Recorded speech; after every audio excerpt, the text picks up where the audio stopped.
Okay, so last video I told you about the Wirbelwind, which I was literally looking forward to building that. So I sat down this week, or last week actually, and I figured, all right, well, we'll just hammer out the build, and then I'll show you the finished product before it gets primed and painted.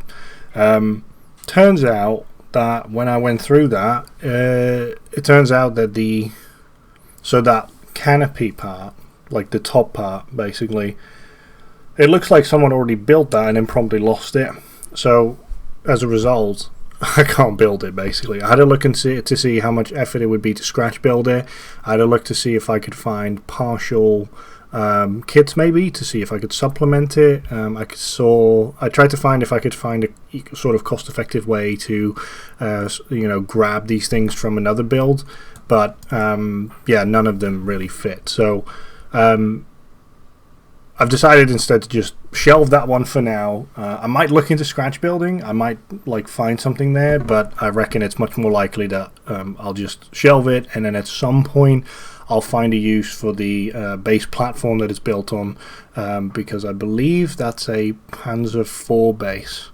So technically, we could probably, scavenge another 135 scale turret off something and then stick that on there.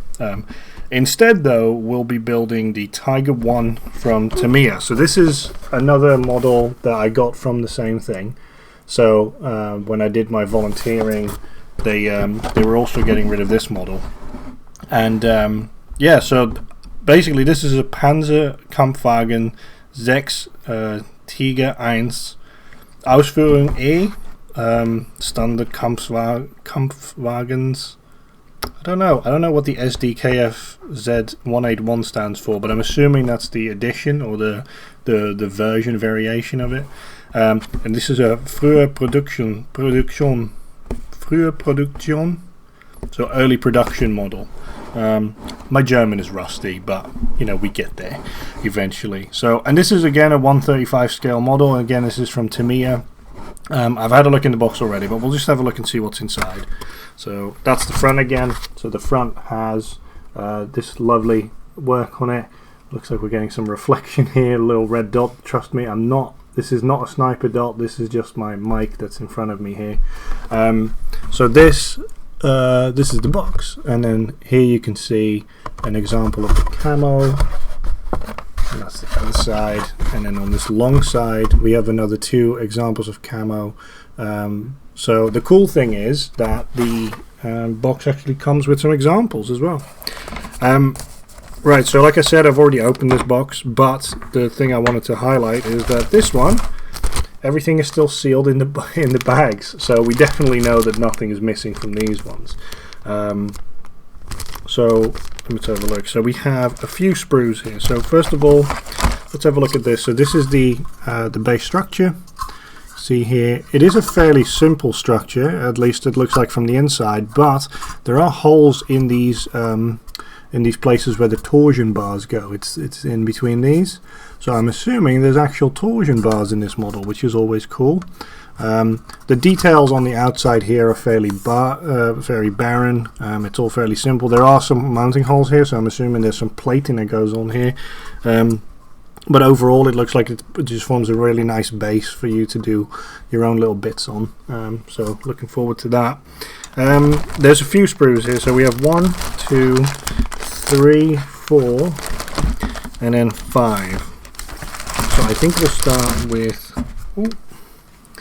put that on the floor for a second. Right, so let's start with this first one. So this first bag... Oh, should we open it? Yeah. We'll just open it like this. Very nicely packaged.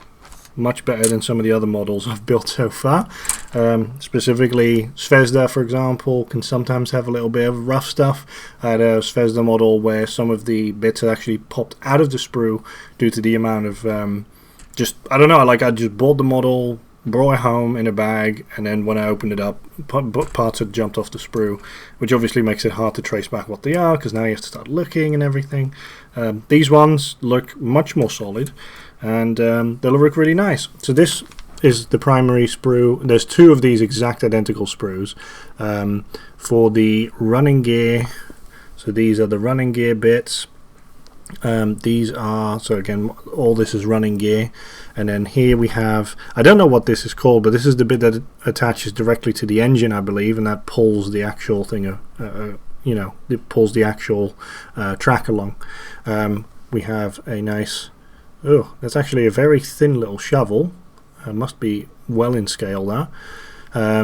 Looks like some headlight bits. This looks like it's just a lid, one of the lids that goes on there. These, I'm assuming these are things that the running gears are mounted on, because they tend to be that shape, but we'll have to double check that when we start building it. So yeah, again, there's two of these, completely identical, so it looks like we have two shovels, so this could be a double shovel model. Right, put that to one side. Oh right, I forgot to show this. So there are tracks that come with this, right? And they're decent. Like, they feel substantial, they feel nice. They are obviously already pre-assembled, so they're not like individual links or anything. And they come with like a tab. So on this side, you can see there's like, oh, let me put that closer. So there's a tab here at the end, so this section does not have any track links on it. It does on the inside, you can see here. So the inside is done, but then the outside hooks into the tab on the other end, and you can see again there's like the track links are missing there, but instead it like hooks in there. So that's a really nice way of doing it, actually, and it's a much nicer track than I'd expected. But I actually managed to find a Hungarian producer of individually linked metal tracks, and I kind of want to try that out. They're somewhat expensive, but obviously I didn't pay anything for these models, so that makes things much easier for me to spend a bit of money on it. And they had tracks that match this exactly. I looked up the tracks, I found some reference pictures, and then I found the exact tracks that I need to get from them. I think they're called Friulmodel, .hu, as in Friul. I'll put it in the description, and I'll be getting them from there. But I reckon I'll just build the model first, and then I'll worry about the tracks later. With the current issues around the pandemic and everything, I'm assuming that, you know, delivery from them is going to be a bit rough, or at least take weeks. So in the meantime, I can just build this model and get going on it.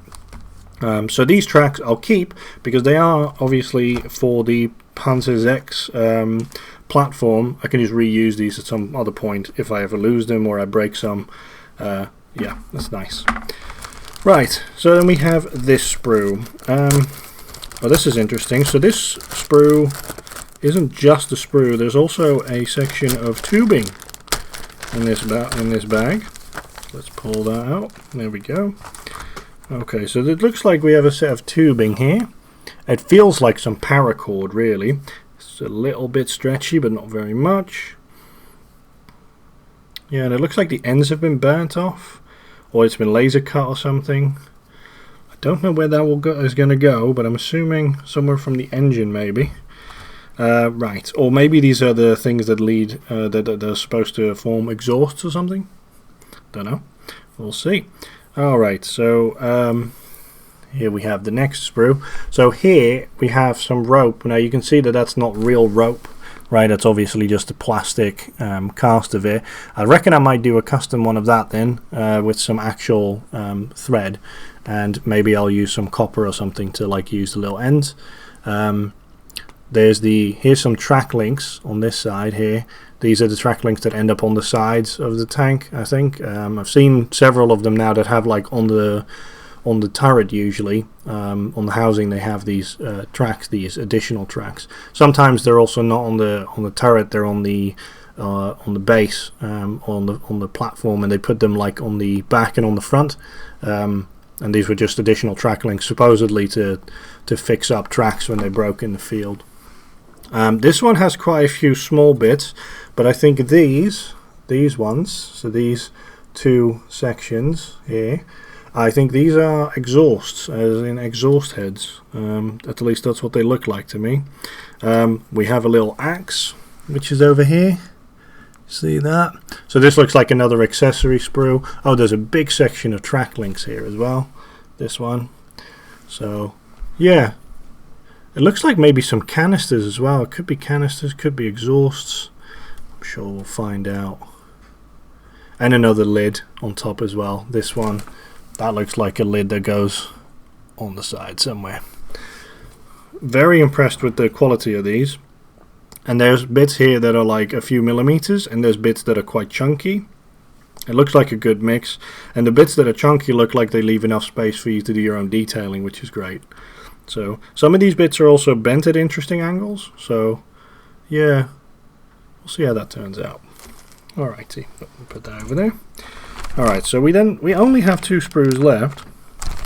Oh, this one actually also came with a this one came with an example of how to use the tubing. Looks like that. So it looks like that's for an intake and an exhaust mechanism. Oh, that's going to be great. I like the idea of that. Yes, we'll look forward to that. Right.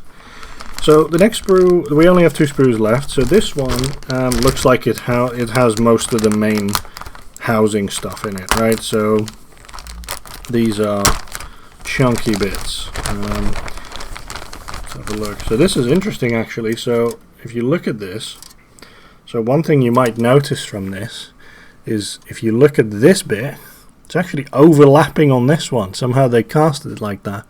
That's an interesting bit. It looks like it might have been like this. Oh yeah, so it popped out of the sprue. So these two are supposed to be flat, but they've popped out a little bit. So you can see this is obviously the top section of the tank, which obviously goes onto that main body. Then we have the top of the turret sides here, these two. And then we actually have one of the crew members here. I think it only came with 1 crew member. Or did it? I think so. None of the other sprues have any on. So I think this is the sole crew member. We might look to replace him or to just completely close up the tank and then use additional 135 scale crewmen like on the sides if we turn it into a diorama or something. Yeah. Again, detail on this is really good in places.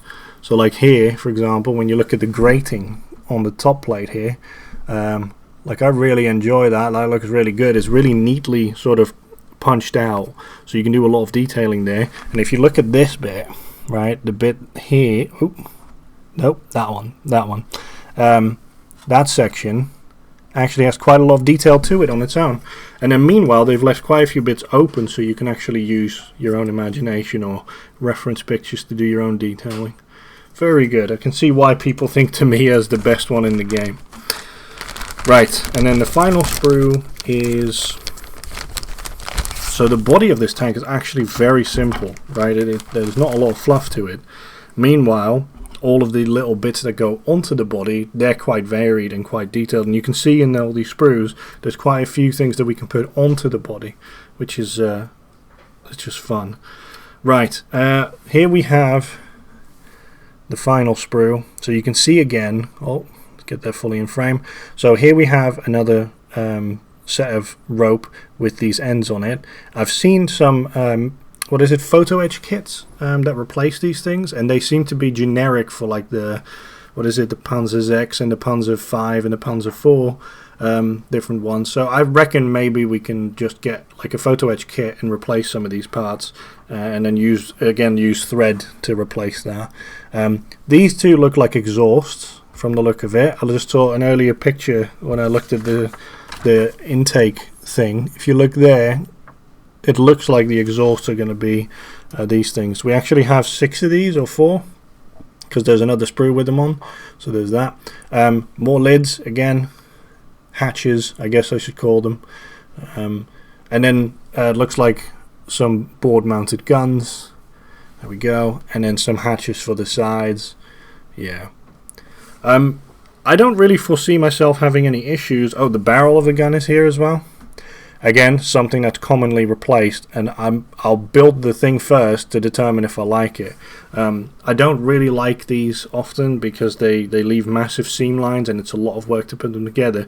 When if you just get a nicely turned or milled metal one, it'll just be good to go, and it won't have the cleanup will be much easier. And usually you get a bit of heft to the model as well, which I like. yeah, so might have a look at that. I'll build this barrel first though, and then we'll have a look after I've built it to see whether it's worth replacing or that we keep that one. Yeah, very impressed with this kit so far. I like the details, like they've gone from really small details, like you can see here, these details are tiny, right? And then meanwhile they also have really chunky details like these, right? The hatches, they're not built out of like 17 parts, they're just like they're normal. They're just like, you know, what they are. So I think it's a very rational sort of, like, it makes sense, every bit that is that's part of this kit. And yeah, I'm actually looking forward to building it a lot. I probably won't do a build video because frankly I don't think I can. I don't think I have the capacity to like film myself while building this. I just don't have a setup for it. I don't have like a boom arm or anything. I'm just sitting here with a normal webcam setup. So yeah. But what I will do is I'll obviously show you it when it's done, and I'll show you it after I prime it, because I don't have a airbrush, and I don't want to pick up an airbrush for now because I don't think it's a waste of money, but I think it's something that I would get limited use out of at the moment. I need to kind of justify my use for it first and then go and have one, since I'm somewhat early in this hobby.